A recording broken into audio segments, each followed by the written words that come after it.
Si estás escuchando esto es porque lograste sintonizar nuestra frecuencia, aquí donde la niebla cubre los árboles y la señal apenas sobrevive. Bienvenidos a Relatos desde la Cabaña. Hay noches en que el viento que baja desde los cerros no trae lluvia, sino murmullos, un murmullo grave, áspero, como si algo se arrastrara y trajera su respiración entre los troncos húmedos. Las ramas crujen sin razón, las hojas se mueven sin viento y los animales, perros, ovejas, incluso los bueyes, se quedan quietos mirando hacia un mismo punto fijo en la oscuridad. Porque todos saben que, cuando el bosque se queda inmóvil, es porque algo anda cerca, algo que no camina como los hombres, algo que fue humano algún día, pero ya no lo es. Cuentan los viejos del Chiloé profundo que en las noches sin luna, cuando el mar retrocede demasiado y la tierra parece contener el aliento, se escucha un gemido corto, gutural, imposible de imitar, un sonido ahogado, quebrado, que no pertenece a ningún animal conocido, un quejido nacido del dolor, de un cuerpo que jamás debería haber existido. Un aviso, una advertencia, la señal de que el imbunche está cerca. Desde los tiempos remotos, los habitantes del archipiélago repiten su nombre con temor, como si nombrarlo fuera abrir una puerta que nunca debió construirse. El imbunche no vuela, no corre, no habla. Es un cuerpo retorcido, deformado, a propósito. Un ser al que le torcieron las piernas, le cosieron la piel y le sellaron los orificios para que jamás pronunciara palabra humana. Algunos lo llaman guardián, otros prisionero, o quizás sea una advertencia. Dicen que el imbunche se arrastra entre los árboles, que su rostro está torcido hacia un costado, que su lengua fue cortada o amarrada, y que sus huesos fueron quebrados para obligarlo a caminar con una sola pierna. Otros aseguran que no tiene rostro, sino un hueco oscuro donde antes hubo ojos, que su olor anuncia una presencia que antes de que pueda verse, se siente. Que los brujos de la recta provincia lo usan como guardián de sus cuevas, como un perro, como un centinela, como un esclavo. En los poblados de Cucao, Rilán y Quicaví, los ancianos cuentan la misma historia, que el imbunche ronda los caminos cuando los brujos se reúnen, que protege sus pasadizos, las entradas de sus cavernas y que nunca fue un monstruo por elección. Fue niño primero, un niño robado, un niño entregado, un niño transformado a la fuerza. A diferencia de otras criaturas que nacen del miedo o del espíritu, el imbunche nació del hombre mismo, de su crueldad, de su ambición, de su pacto con lo prohibido. Es un espejo deformado de lo que somos, un espejo deformado del alma humana, un recordatorio de lo que puede hacerse cuando el poder no tiene límites y la compasión deja de existir. El escritor chilote Francisco Coloane lo describió como el hijo maldito de la noche, condenado a custodiar secretos que ningún hombre debería conocer, mientras que el antropólogo Ernesto Wilhelm, en su libro Vida y Costumbres de los Indígenas Araucanos en 1930, relató que algunos habitantes afirmaban haber visto una figura retorcida, con tronco quemado, saltando sobre una sola pierna en la entrada de una cueva. El imbunche entonces no es una criatura ajena al hombre, es el hombre mismo, retorcido, sellado, mutilado y convertido en herramienta. Así comienza la historia de esta noche, una travesía hacia la oscuridad más profunda del Chiloé mítico, un viaje a los corredores húmedos de las cuevas de los brujos, un encuentro con aquello que la tradición nunca quiso nombrar en voz alta. Esta noche hablaremos del imbunche. En las profundidades del bosque chilote, donde los copihue cuelgan como gotas de sangre y el musgo cubre cada piedra, hay historias que no se pueden borrar, historias que los ancianos repetían con la voz baja, como si al pronunciarlas pudieran despertar algo que aún duerme bajo tierra. Ese miedo, decían, no era un miedo cualquiera, era el miedo al guardián, al vigilante de lo prohibido, al niño que ya no era niño. El imbunche no nació como un monstruo, nació como un mensaje, un recordatorio vivo del poder de los brujos, de aquello que nadie debía traicionar. Su cuerpo retorcido era una advertencia, para todos, un límite marcado con dolor. En 1895, el filósofo Rodrigo Lenz, en Estudio del folclore chileno, escribió que el imbunche es la figura más brutal del imaginario de Chiloé y señaló que su existencia mítica reflejaba la tensión entre la fe católica y las antiguas tradiciones indígenas del archipiélago, un cuerpo deformado para proteger un conocimiento prohibido. Décadas antes, el padre Félix José de Augusto, trabajando con las comunidades huilliches, lo definió simplemente como un ser torcido preparado para vigilar lo que no debe ser visto. Los relatos recogidos por Ernesto Wilhelm en su libro A raíz de la lluvia en 1933 describen rituales realizados en completa oscuridad, donde los brujos fracturaban huesos y sellaban la boca al niño con espinas o cuero. Este proceso, según los ancianos, rompía no solo el cuerpo, sino también su voluntad, su alma. El resultado era una criatura sin memoria, sin lenguaje, sin pasado, un ser hecho para obedecer, el ser humano transformado en herramienta. En la mitología japonesa, los Hitsume Koso son niños deformes con un solo ojo, eran vistos como emisarios del castigo por faltas morales. En África Occidental, los Tokoloche aparecen como criaturas mutiladas usadas por los hechiceros para vigilar las aldeas o castigar a sus enemigos. En Europa, la historia sobre niños cambiados o los Challengings describen a pequeños deformes que eran dejados por espíritus como una advertencia. La periodista Patricia Bermedo, en un reportaje de 1982 para el diario La Estrella de Chiloé, relató testimonios de habitantes que aseguraban haber escuchado golpes secos dentro de una cueva cerrada con piedras sin salida aparente. Uno de ellos dijo: "Esto no es un animal", mientras otro aseguró: "Es un lamento corto, como si alguien intentara hablar sin tener lengua". El Imbunche entonces no es solo una criatura, es un espejo oscuro donde Chile refleja sus miedos más antiguos, el miedo a la oscuridad, al oculto, a lo humano convertido en inhumano. Es la metáfora viva del poder desbordado, del conocimiento torcido, del dolor usado como herramienta. Dicen que si escuchas un golpe hueco dentro de una caverna, de esos que suenan como un cuerpo arrastrándose, no debes entrar. Dicen que si ves una sombra saltando sobre una sola pierna, no debes correr, solo retroceder en silencio y con respeto. Porque el Imbunche no olvida, no razona, no perdona, solo vigila.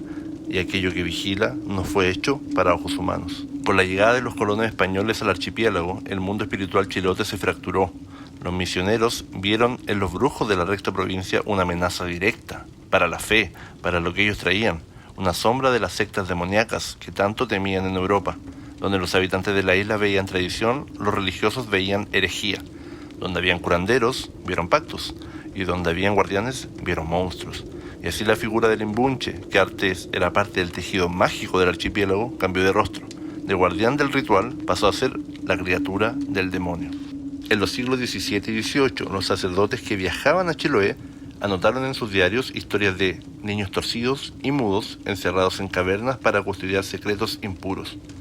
El padre Diego de Rosales, en la Historia General del Reino de Chile, escribió que los indígenas creen en un infante malformado por hechiceros, guardas de sus cuevas y sus pactos secretos. Era el mismo Imbunche, reinterpretado bajo la sombra del cristianismo. A medida que las misiones crecían y las rutas entre Castro, Dalcahue y Chonchi se volvían más transitadas, la figura del brujo se transformó en un híbrido, sabio para algunos, enemigo oculto para otros, y el Imbunche, con su cuerpo retorcido y su voz sellada, se convirtió en una contraseña del miedo.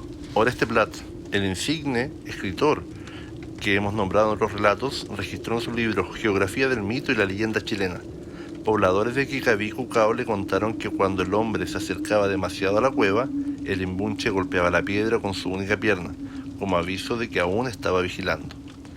Platt describe una reacción que se repite como coreografía. Los lugareños dejaban de hablar, miraban al suelo y retrocedían en silencio. Nadie quería tentar al guardián. El mito se expandió y se mezcló con otros. En Chiloé, la recta provincia usaba al Imbunche como centinela, mientras el Caleuche, el barco de los ahogados, navegaba llevando las almas del mar. Uno custodiaba las profundidades de la tierra, el otro las del océano. Eran reflejos opuestos del mismo temor. Y en el continente, criaturas como el Trauco representaban otros miedos ancestrales: la deformidad, el deseo desbordado, la fuerza que se escapa del humano. El Trauco castigaba la lujuria, el Imbunche la traición. Uno nace del bosque, el otro de la mano del hombre. Si cruzamos los océanos, encontramos paralelismos inquietantes. En la Europa medieval existía la figura del Challenging, el niño cambiado por espíritus, deformado y silencioso. En Japón, por otra parte, tenemos los yokai, y tenemos algunos similares como el Honeana y los Furutsubaki, que eran espíritus de cuerpos torcidos, guardianes de templos y que representaban venganza de monjes caídos. En África, los Tokoloche, criaturas mutiladas por hechiceros, eran usados como mensajeros o guardianes nocturnos. Todos estos mitos, aún separados por océanos y por miles de kilómetros, comparten una raíz oscura: el miedo al cuerpo deformado por la mano humana, al inocente convertido en herramienta, al guardián que nunca pidió serlo. En los años 40, el cronista Benjamín Subercaseaux, al recorrer Chile para su obra Chile, una loca geografía, aseguró haber conocido testimonios de personas que evitaban ciertos cerros porque, según los mismos pobladores, las piedras estaban calientes por dentro, como si alguien respirara allí. Y siempre, al relatarlo, añadían en voz baja: ahí vive uno de esos. En los 80, la periodista Marta Contreras, trabajando para Radio Agricultura, investigó desapariciones de animales y ruidos nocturnos en Huillinco. Varios vecinos afirmaban que antes de cada desaparición se escuchaba un golpe único, seco, hueco, como si algo rebotara en contra de la roca. Los técnicos que analizaron los audios en esos años concluyeron que el sonido no parecía animal. Investigadores modernos señalan que estas señales podrían ser vibraciones internas provocadas por la presión de agua en cavernas o movimientos de fauna nocturna. Pero los isleños replican que no es lo mismo. Dicen que el golpe del imbunche no se escucha, se siente en los huesos, como un llamado desde el fondo de la tierra. El mito también cumple una función social. La antropóloga Patricia Gaviedes, en su tesis sobre el control comunitario en Chiloé, sostiene que el imbunche servía para marcar límites, cuevas, pasadizos y lugares prohibidos. Era una primera cerca simbólica, escribió. Nadie entraba donde no debía. Aún así, no todo el imbunche es un castigo. En algunas versiones, su existencia tiene un sentido espiritual más profundo. No guarda secretos de maldad. Lo guarda porque no puede hacer otra cosa. No lo sabe. No puede. No tiene un raciocinio. No puede escoger. Es un esclavo, no un verdugo. Es una víctima y no un villano. Y es esa ambigüedad, donde se ve como monstruo y mártir al mismo tiempo, es lo que hace que el imbunche sobreviva. Porque el miedo, cuando nace del dolor humano, no desaparece, solo se transforma. Hoy el mito del imbunche sigue retorciéndose en la memoria del sur, aunque muchos ya no creen en él o finjan no hacerlo. Su nombre cambió con los años. Los más antiguos lo llaman simplemente el guardián, otros lo nombran como el torcido, y algunos, los que todavía evitan ciertas cuevas, lo mencionan como si no se hablara solo de un ser, sino de un destino, el que fue amarrado. Los lingüistas señalan que la palabra imbunche proviene del mapudungún, ifunche, persona deformada, pero los ancianos replican que esa traducción es pobre y se queda corta. Dicen que la palabra describe algo más profundo, no solo un cuerpo torcido, sino un camino torcido, un desvío que jamás debió tomarse. En las últimas décadas, el mito ha trascendido a las islas. Artistas visuales lo representan como el símbolo del dolor heredado, la figura del niño que nunca tuvo opción. En novelas murales y cortometrajes aparece siempre igual, mudo, cubierto de cuero, con una mirada que atraviesa. El escritor José Donoso, en su libro El obsceno pájaro de la noche, en 1970, convirtió al imbunche en el espejo de la sociedad chilena, un cuerpo enclaustrado, deformado por la culpa, encerrado para que nadie vea lo que todos saben que existe. En sus páginas la criatura deja de ser solo un mito y se transforma en una metáfora brutal del silencio impuesto. En 1998, en uno de los reportajes de La Estrella de Chiloé, registró testimonios de habitantes, testimonios un poco más actuales que afirmaban haber visto este bulto que se arrastraba cuesta arriba, como si tuviera una sola pierna. Uno de ellos aseguraba que tenía sus orejas cosidas al hombro. Admitió que no pudo mirarlo más de unos segundos. No era animal ni persona, dijo, era otra cosa, grotesca, tenebrosa, oscura. Los antropólogos modernos ven en el imbunche un espejo social. Pedro Megue, en su estudio sobre religiosidad mapuche-huilliche, lo definió como la representación del cuerpo intervenido por el poder. Un cuerpo que no pertenece a sí mismo, un cuerpo que ha sido convertido en una herramienta, para un fin, para un uso. En entrevistas realizadas por la Universidad Austral en 2011, varios habitantes de Chonchi y Cucao insistieron que el imbunche no fue un monstruo, sino un sacrificio humano, similar a los de los mayas, similar a los de los aztecas, con un fin superior. Un sacrificio para proteger un secreto, para mantener el equilibrio del mundo mágico. Si la cueva estaba cerrada, decía una mujer, era porque alguien estaba dentro, respirando por todos nosotros. Si miramos más allá de Chile, el eco se amplifica. En Irlanda los cuentos sobre los Challenges, o en Japón los Kawataro, estos seres que eran castigados por romper pactos sagrados. También en la tradición eslava nos encontramos con los Opior, que eran estos seres mutilados que vigilaban cementerios. Todos comparten una idea inquietante, la deformación como rito, como marca, como señal de poder. Pero la mutilación no siempre se ha mostrado como un castigo. Algunos pueblos, algunas costumbres y algunas culturas lo veían como una consagración. En internet el mito del imbunche ha encontrado un terreno nuevo. Hay fotografías borrosas de las cuevas de Kikaví, videos de exploradores nocturnos, grabaciones de golpes secos en piedras, psicofonías y foros donde se discute si la criatura pudiera ser real.